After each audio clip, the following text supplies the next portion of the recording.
हो गया खरी हो हमर यार मनावा तो एक बेर बात कर लगे। हो गया खरी हो हमर यार मनावा तो एक बेर बात कर लगे। हो गे सोना यारावा हो भरती पटनवा में आके मुलाकात कर लेगे।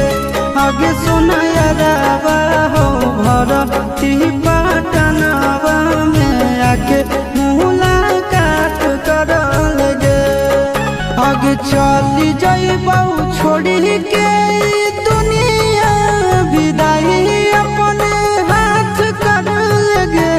आगे सुना यारावा हो भरती पटनवा में आके मुलाकात कर लेगे।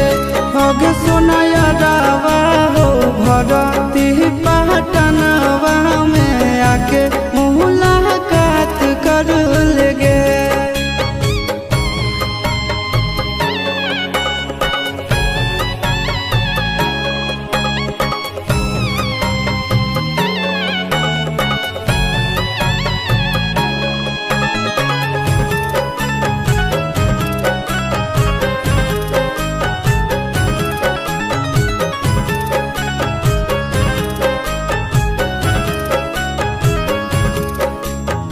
मरे घर पनिया पिलाई दी है जान गे। कफन ओढ़ाई दी है टूटत ही जब प्राण गे। मरे घर पनिया पिलाई दी है जान गे। कफन ओढ़ाई दी है टूटत ही जब प्राण गे।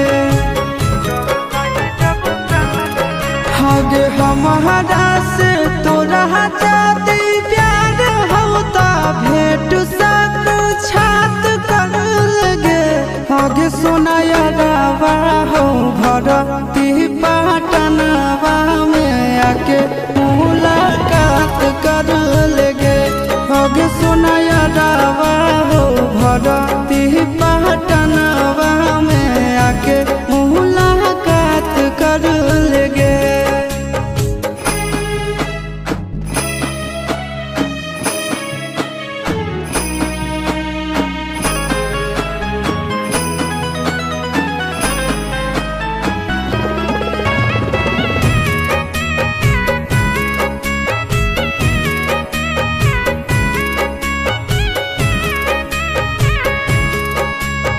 डॉक्टर जवाब दिल के बुलावा मौत के।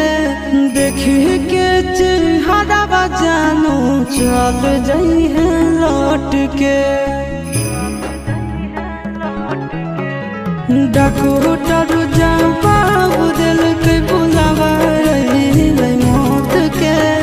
देखी के चेहरा जानू चल जाई है लौट के। आगे अमन आलम दिला आशीष नंदन से औरी विश्वासघात कर लगे। आगे सोना यारावा हो भरती पटनवा में आके मुलाकात कर लेगे। आगे सोना यारावा हो भरती